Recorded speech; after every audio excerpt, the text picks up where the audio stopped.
नमस्कार, स्वागत है आपका जनगण मन 24/7 पर, जो कि मेरा यूट्यूब चैनल है। आप उसे लाइक करें, सब्सक्राइब करें। और एक खबर जिसको लेकर मैं कई बार आपसे बात कर चुकी हूं, और वो है कि चुनाव आयोग किस तरीके से वोटर लिस्ट से धांधलेबाजी के तहत वोटरों का नाम हटाता है और ऐड करता है। इसको लेकर कई बार इस पर कार्यक्रम हो चुका है, लेकिन अब न्यूज लॉन्ड्री, जो कि एक बहुत ही रिस्पेक्टेबल न्यूज प्लेटफॉर्म है, उसने एक जांच की है। और 3 लोकसभा की कंस्टिट्यूएंसीज में, ये 2024 में जो चुनाव हुए थे, फर्रुखाबाद, मेरठ और चांदनी चौक, ये 3 कंस्टिट्यूएंसीज और कुछ सिलेक्टेड बूथ्स पर उन्होंने एक जांच की। और उसमें पाया कि जांच के दौरान ये पता चला है कि उन बूथों पर जो सिलेक्ट किए गए थे, उसमें बहुत धड़ल्ले से वोटर्स के नाम हटाए गए हैं और ऐड किए गए हैं। मिसाल के तौर पर जैसे फर्रुखाबाद का एग्जांपल है, over 32,000 voters were struck off the rolls in Uttar Pradesh Farrukhabad, where the margin of victory was just 2,678। और तो ये छोटा सर्वे था, तो उसमें पाया गया कि ये ज्यादातर जो घर थे वो यादव, मुसलमान, शक्या और जाटव वोटर्स के थे। यानी कि ये वो तबका था जो बीजेपी को वोट नहीं करने वाला था, उनके नाम हटाए गए। उसी तरीके से बहुत सारे फेक वोटर्स का नाम मेरठ में सामने आया है। 2 बूथ्स पर सर्वे किया और ये पाया गया कि 27% जो वोटर्स थे, जो एग्जिस्टिंग वोटर्स थे, वो बोगस वोटर्स थे। वो वोटर्स एग्जिस्ट ही नहीं करते थे। और यहां पर भी बीजेपी का कैंडिडेट केवल 10,000 वोटों से जीता है। उसी तरीके से चांदनी चौक का जो मॉडल टाउन का इलाका है, जहां पर ज्यादातर पंजाबी और अपर कास्ट वोटर्स रहते हैं, यहां पर भी भयानक वोटर डिलीशंस पाए गए हैं। और उन एरियाज में जहां पर जो कांग्रेस का गढ़ एक तरीके से माना जाता था। अब जब ये सारी फाइंडिंग्स न्यूज लॉन्ड्री ने इलेक्शन कमीशन के साथ शेयर किया, तो इलेक्शन कमीशन ने कहा कि भाई हमारे पास कोई कास्ट या रिलीजन बेस्ड डेटा, हम उस तरीके का इलेक्टोरल रोल्स का डेटा हम मेंटेन नहीं करते। और जो भी डेटा हमारे पास है वो केवल एससी कंस्टिट्यूएंसीज का है। ये बेतुका सवाल, बेतुका जवाब चुनाव आयोग ने दिया है। उधर दूसरी तरफ हरियाणा में भी एक धांधली, जो ईवीएम में ऐसा लगता है कि वहां पर गड़बड़ी करने की कोशिश की गई थी, तो उसको लेकर एक 5 बार के एमएलए रह चुके हैं, उन्होंने सुप्रीम कोर्ट की जो संजीव खन्ना की बेंच है उसमें ये गुहार लगाई थी कि जो बर्न्ट मेमोरी चिप्स हैं उसको लेकर कोई दिशा निर्देश सुप्रीम कोर्ट दे। तो सुप्रीम कोर्ट ने उस पर कोई भी ऑर्डर देने से मना कर दिया और उठाकर वो पूरा मामला एक दूसरी बेंच में डाल दिया, जो जस्टिस दीपांकर दत्ता की बेंच है। अब ये जो रवैया है, धड़ल्ले से चुनाव आयोग वोटर्स के नाम हटा रहा है, ऐड कर रहा है। अगर आप ये मामला, इस तरीके की धांधली का आप जब कोर्ट में लेकर जाते हैं, तो कोर्ट उसको सुनना ही नहीं चाहता या दूसरी बेंच पे डालकर और अपना पल्ला झाड़ने लगता है। तो क्या आज इससे ये नहीं प्रूफ हो गया कि पूरे देश में इस समय वोटर और जो चुनाव, वोटर छोड़ दीजिए, चुनाव को लेकर कितनी बड़ी धांधली है, लेकिन सरकार ये कहती है कि भाई ये तो सब बेवकूफों की तरह चिल्ला रहे हैं और ये एंटी इंडिया एजेंडा है, हमारे डेमोक्रेसी को ये लोग थ्राइव नहीं करने दे रहे हैं। इस तरीके की बातें सामने आती हैं। तो आज न्यूज लॉन्ड्री की इस इन्वेस्टिगेशन पर हम बातचीत करेंगे। हमारे साथ सुप्रीम कोर्ट के वकील और एक्टिविस्ट अरुण अग्रवाल जी जुड़ रहे हैं। अरुण जी, आपका बहुत बहुत स्वागत है। Thank you so much for joining. और मेरा पहला सवाल यही है कि न्यूज लॉन्ड्री की इन्वेस्टिगेशन पर सर आपका क्या कहना है? ये जो 3 कंस्टिट्यूएंसीज हैं, मेरठ, फर्रुखाबाद और चांदनी चौक, ये जो डेटा निकला है, इसको आप कैसे देखते हैं? नमस्कार नीलू जी। ये जो डेटा निकला है, आपने ये अगर देखा होगा कि इसके बारे में हम लोग निरंतर बात कर रहे हैं जब से कि महाराष्ट्र का चुनाव हुआ, और उसमें ये देखा गया कि औसत हर कॉन्स्टिट्यूएंसी में करीब 40,000 वोट जो हैं वहां से निकाले गए, जो कि एक बहुत सिग्निफिकेंट अमाउंट था। तो उसके बाद से क्या हुआ कि लोग इस बात को समझ रहे हैं और कुछ लोग अपना इन्वेस्टिगेशन कर रहे हैं, और इसी के कारण से हमें लगता है कि न्यूज लॉन्ड्री में वाकई फील्ड में जाके 3 कॉन्स्टिट्यूएंसी में उन्होंने जो है असेंबली इलेक्शन के बजाय उन्होंने लोकसभा इलेक्शन का आंकड़ा निकाला। मैं आपको ये बता दूं कि ये लोकसभा का जो आंकड़ा उन्होंने निकाला है, ये हरियाणा और महाराष्ट्र असेंबली के इलेक्शन से इस आंकड़े में ये आंकड़ा बहुत कम है। इस आंकड़े का बहुत बड़ा इजाफा हुआ है असेंबली इलेक्शन में, जिसको कि कांग्रेस ने महाराष्ट्र में, सप्पल साहब ने इसको हाईलाइट किया कि पिछले लोकसभा इलेक्शन से और इस राज्य ये लेजिस्लेटिव असेंबली का इलेक्शन, विधानसभा के इलेक्शन में कितना बड़ा अंतर हुआ है। तो ये दिखाता है, जो न्यूज लॉन्ड्री ने जो ये आंकड़ा दिया है फर्रुखाबाद, मेरठ और चांदनी चौक का, ये आंकड़ा ये दिखाता है कि उस समय जो रिगिंग हो रही थी वो बिलो द रेडार हो रही थी, कम हो रही थी। और इसी चीज को जब इन्होंने असेंबली इलेक्शंस आए, जो कि चुनाव इनके बिल्कुल खिलाफ था, उसमें इन लोगों ने जो ट्रायल रन किया था इधर, उसका पूरा इन्होंने जो है तोप के तरह इस्तेमाल किया। और जो वहां पर रिगिंग 1.5-2% की थी, वो रिगिंग यहाँ पर इन्होंने 5-6% से ऊपर की कर ली by deletion and addition of votes. तो ये आंकड़ा जो हम लोग पहले से कह रहे थे उसको ये कंफर्म करता है कि ऐसा हुआ। और इसको कवर अप करने के लिए ही चुनाव आयोग ने जो है डिसोन कर दिया कि देखिए किसी का भी डिलीट हो सकता है, वो बीजेपी के भी सपोर्टर हो सकते हैं, हम तो आंकड़ा रखते ही नहीं कि ये कम्युनिटी वाइज, रिलीजन वाइज, हम तो केवल एससी का डेटा जो कि मैंडेटरी है रखना, हम खाली वही डेटा रखते हैं। लेकिन आपको मैं ये बताऊं कि ये जो है इलेक्शन कमीशन की साजिश के कॉन्स्पिरेसी के साथ हुआ है डिलीशन, और इसमें इलेक्शन कमीशन के ऑफिशियल जो है अच्छा खासा पैसा खाए हैं डिलीट करने में, क्योंकि उनकी जो जिम्मेदारी थी डिलीशन के पहले हर वोट को वेरीफाई करना, वो वेरिफिकेशन नहीं किया, उसके जगह पे उन्होंने पैसे खाए और डिलीट किया और चुनाव को एक तरफा किया।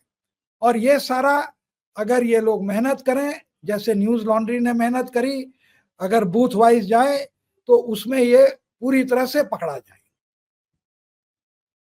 लेकिन अब आपको क्या लगता है कि क्या इस तरीके की इन्वेस्टिगेशन अब एक ऑल इंडिया लेवल पर अगर कोई करेगा तो कैसे कर सकता है? अब अगर ये चीज सामने 3 कंस्टिट्यूएंसीज में सामने आई है, तो अब हो सकता है कि न्यूज लॉन्ड्री उसको धीरे धीरे करके करे। अब उनके पास भी जितना वेरविदौल है, जितने रिसोर्सेज हैं, उस लिमिटेड रिसोर्सेज में उन्होंने 3 कंस्टिट्यूएंसीज का किया है।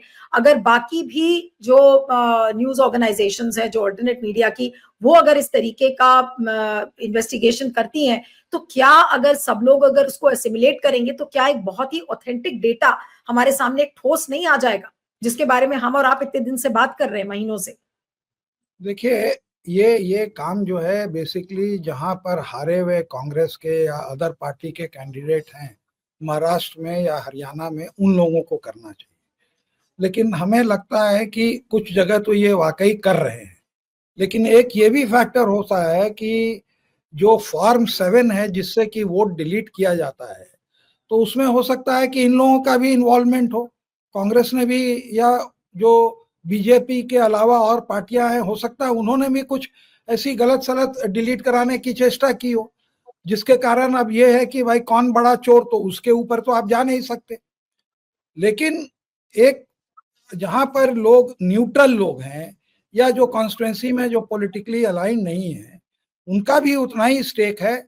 और वो डेटा जो आपने पूछा कैसे कर सकते हैं, तो हर इलेक्शन की जो वोटिंग लिस्ट होती है वो अलग होती है। तो आप पिछले इलेक्शन और इस इलेक्शन से अगर आप उसको डाल के बूथ वाइज अगर करें कि भाई कितने लोग नए आए और कितने लोग इसमें गए, तो उसका आपको आंकड़ा मिल जाएगा। और आफ्टर ऑल एक कॉन्स्टिट्यूएंसी में, असेंबली कॉन्स्टिट्यूएंसी में 200-250 वोट है। तो अगर आपने 10-15 लोगों को लगा दिया और एक आदमी जो है 3 दिन में, 4 दिन में ये वेरिफिकेशन करके बता सकता है, तो आप समझिए कि ये 20 दिन, 25 दिन में हर असेंबली कॉन्स्टिट्यूएंसी का पूरा डेटा निकल जाएगा।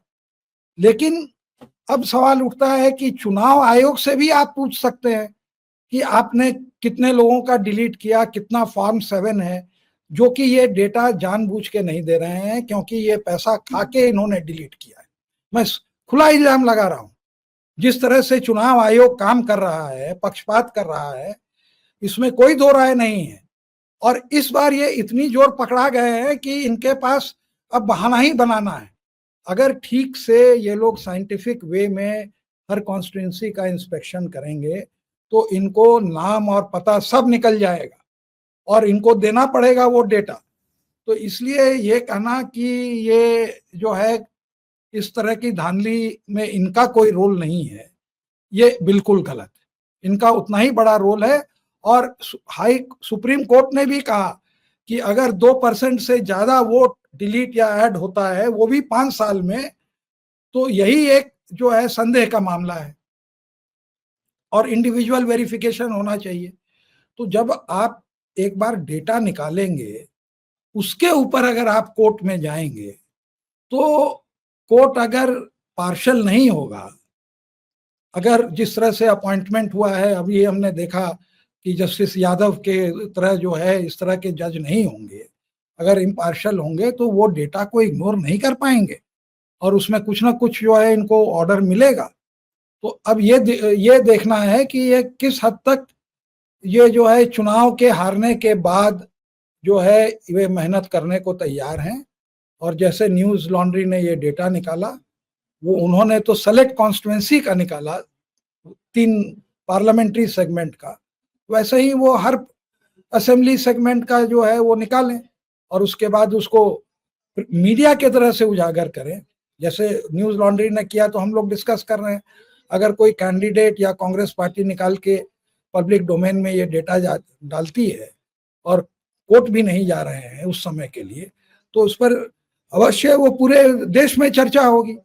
और जैसे अभी लोग कह रहे हैं कि भाई मारपीट की बीजेपी वालों ने और एफआईआर कर दिया उन्होंने राहुल गांधी में, अब वो फुटेज ही नहीं है। और सबसे बड़ी बात यह है कि पार्लियामेंट के अंदर में कोई भी अगर गड़बड़ी होती है तो उसकी जिम्मेदारी स्पीकर की है।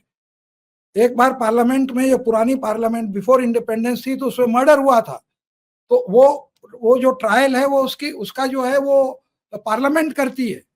तो यहाँ तो एफआईआर हो रहा है, किस बेसिस पे हो रहा है? अब आप देखिएगा, कहेंगे कि फुटेज भी नहीं है।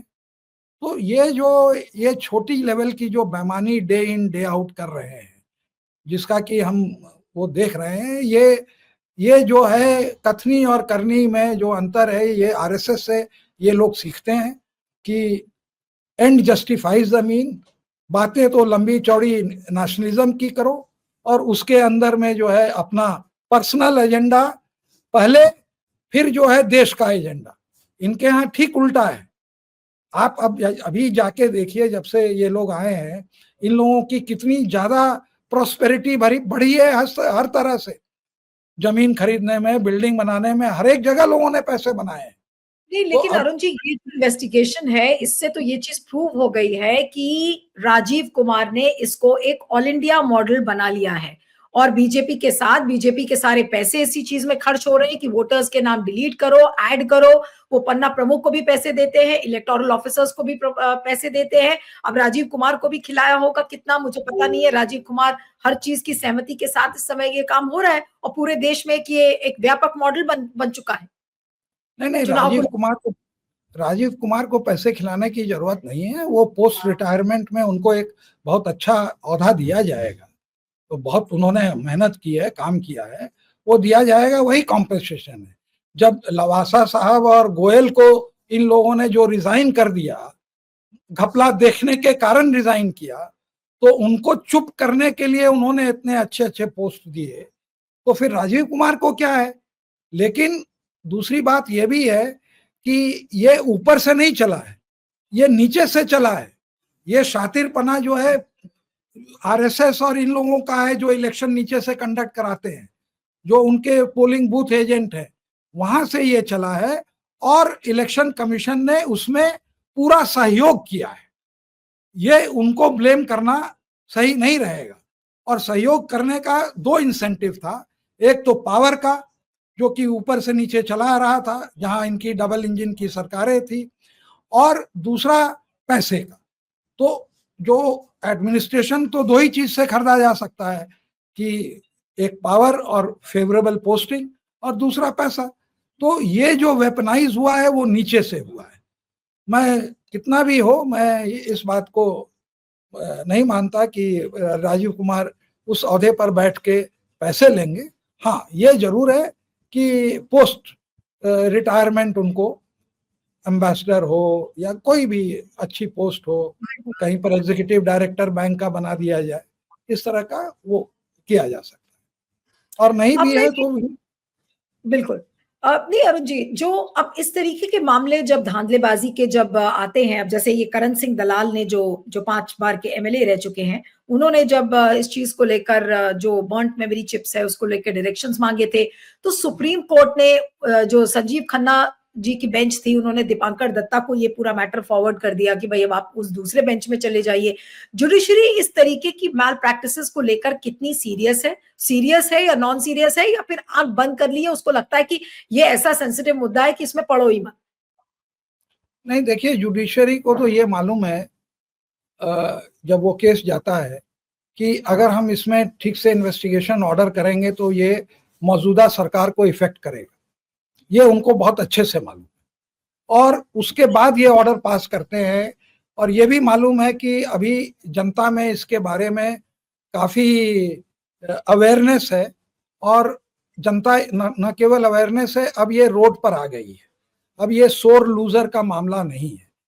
इसके बावजूद भी अभी जैसे जस्टिस दीपांकर दत्ता ने एडीआर के खिलाफ बहुत ज़्यादा कटाक्ष किया था, और जब दूसरी बार मामला गया तो वो खुद ही डिफेंसिव पर थे, इस बात को समझ के कि अगर हमने इतना ज़्यादा बोला है तो हमारे मन का बायस इसके अंदर में दिख गया, क्योंकि एडीआर ने जितना इलेक्ट्रल रिफॉर्म के लिए किया था वो कोई भी संस्था ने नहीं किया था। उस संस्था को आप अपने व्यू से समझते हैं कि इंडिया का इलेक्शन जो है, क्योंकि बीजेपी की सरकार उसको ये कर रही है तो नॉन मैनिपुलेटेबल है, तो ये बहुत गलत बात थी। वो उनकी खाली पर्सनल सोच हो सकती है, ये ऑब्जेक्टिव सोच नहीं थी जिसके की बेसिस पर उन्होंने एडीआर को कंडेम किया था। तो अवेयर तो थे, लेकिन ये है कि ये लोग अवेयर होते हुए भी क्या सही ऑर्डर, जब भाई एक ही चीज इसमें डिसाइड करनी है कि अगर आपका सिस्टम एकदम अच्छा है और कोई इसमें गलती नहीं है, और उसके बावजूद भी अगर 50% से ज्यादा जनता को उस पर विश्वास नहीं है, तो आपका क्या फर्ज बनता है कि विश्वास जो है जनता को दिलाने का। और वो कैसे दिलाया जाएगा? बाय बैलेट पेपर, या जो पेपर स्लिप जनरेट होती है वो उसको हाथ में दे दें, वो उसके अंदर में डालें और उसका गिनाव हो जाए, और ऊपर में सीसीटीवी हो, कहीं कुछ गड़बड़ नहीं हो सकता है। लेकिन जो इतना आसान कार्यक्रम है, अगर आप नहीं करते हो और बार बार इस तरह के मैनिपुलेशन का जो वो होता है, कोर्ट में आता जाता है तो भी आप रजिस्ट करते हो, तो उससे क्या होता है कि बाद में अभी तो केवल इलेक्शन कमीशन की जो है क्रेडिबिलिटी नीचे जा रही है, और अगर जुडिशियल क्रेडिबिलिटी भी नीचे चली जाएगी तो फिर इस देश में कुछ नहीं बचेगा। जो कि हम देख रहे हैं हो रहा है। आज तक एक ईमानदार और अच्छे तो हम नहीं कह सकते, जज चंद्रचूड़ जैसे लोगों का जो क्रिटिसिज्म हुआ, और ऐसे लोग किए जो कि लॉ को समझते हैं, ये नहीं कि कोई इमोशनल क्रिटिसिज्म था। दुष्यंत दवे और ये लोग ऐसे हैं, they are no less patriot and they are no less objective than justice Chandrachud himself. लेकिन जब आप इस तरह का काम करेंगे तो आप वनरेबल होंगे और लोग देखेंगे। तो ये जो एक मिक्सचर बन रहा है कि बेईमान चुनाव आयोग, पक्षपात करने वाला, बेईमान कहना ठीक नहीं रहेगा, पक्षपात करने वाला चुनाव आयोग जिस पर पूरा संदेह है, और उसके बाद जो है जुडिशरी भी कुछ नहीं कर रही है, तो इसका जो है बहुत ही बुरा असर होगा डेमोक्रेसी के ऊपर, क्योंकि लोगों को फिर फेथ उठ जाएगा कि हम जिसको भी दें जीतेंगे। तो यही, जैसे वो कहते ही हैं कि जीतेंगे हम, क्यों जीतेंगे हम? क्योंकि मैनिपुलेट करेंगे। सही है, बिल्कुल बिल्कुल। लेकिन एक आखिरी सवाल बस अरुण जी, इसके बाद प्रोग्राम को खत्म करती हूँ, कि ये जो न्यूज लॉन्ड्री की रिपोर्ट है, इसका सबसे बड़ा टेक अवे आपके हिसाब से क्या है? इसका सबसे बड़ा ये टेक अवे है कि जो हम सस्पेक्ट करते थे वो जो बहुत ज्यादा हो गया, अति हो गया था महाराष्ट्र और हरियाणा इलेक्शन में, वो सस्पिशन सही था, और वो काम जो है जनरल इलेक्शन में, लोकसभा के इलेक्शन में भी हो रहा था। ये उस चीज को ये जो है कंफर्म करता है। उस रिपोर्ट का यही महत्व है। बिल्कुल। चलिए, आपका बहुत बहुत शुक्रिया Arun ji. Thank you so much for joining. Thank you.